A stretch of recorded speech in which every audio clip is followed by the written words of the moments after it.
Hello guys, Brad here again with another fragrance video. Today I want to talk about a very important thing in the fragrance world that I haven't seen anybody else talk about on YouTube, and I see very little information available right now on the internet as well. And that is tips for wearing fragrances in hospitals.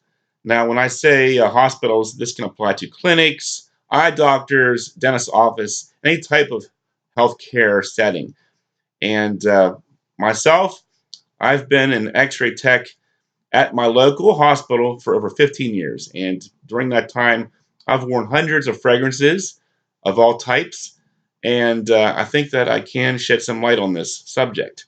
So let's get started. Number one, if your hospital or clinic has a firm no fragrance policy, respect that. Stick with soap, deodorant, and the shampoo.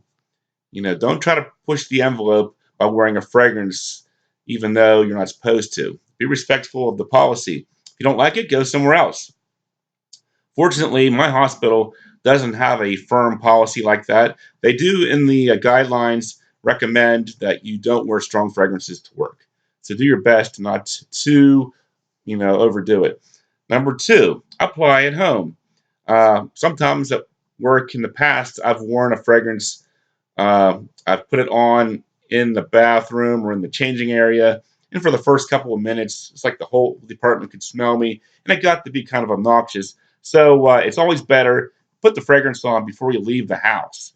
Gives it a few minutes to tame down. I've noticed a lot of fragrances in just a few minutes, the cloud bubble can greatly shrink from several feet to several inches. So give your fragrance a chance to be more appropriate for the workplace. If it's a stronger fragrance, it might take an hour or more. So if you have a long commute to work, that's even better. Number three, go for the lighter fragrances. Now, the oil strength can be a big part of this as well. Aftershaves and body sprays tend to be lighter fragrances. If you get into like the parfum and oil strength, those can be a lot stronger. So know how strong your fragrance is oil strength wise before you apply it. Apply appropriately.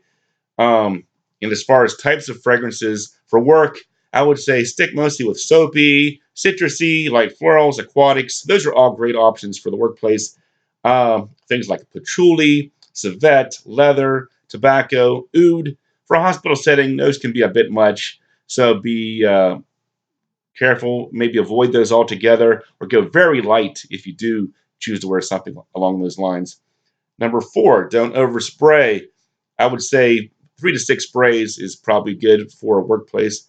If you're trying something new and haven't tried before, you might want to play it safe at first. Perhaps start with 1 spray on the neck, 1 on each arm, see how that goes.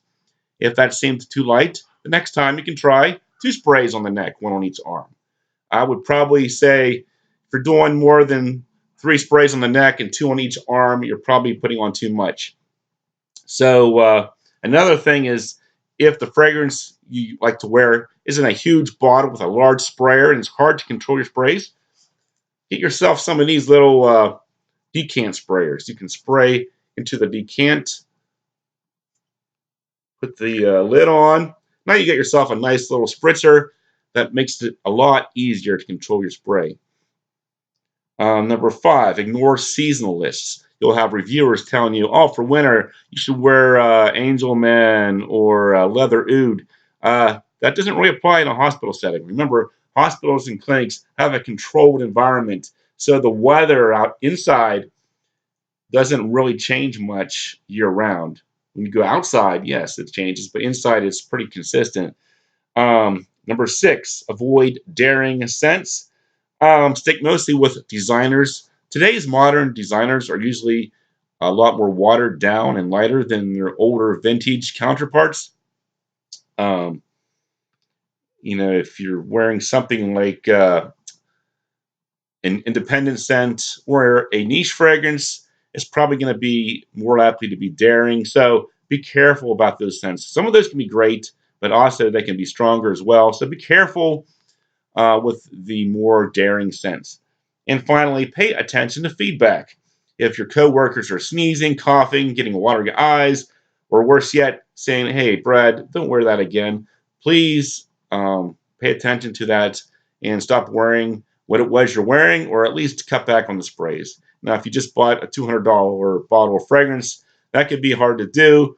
But remember this, wearing a fragrance in a hospital or clinic is not a right, it's a privilege. So please don't ruin it for everybody else by being obnoxious about it.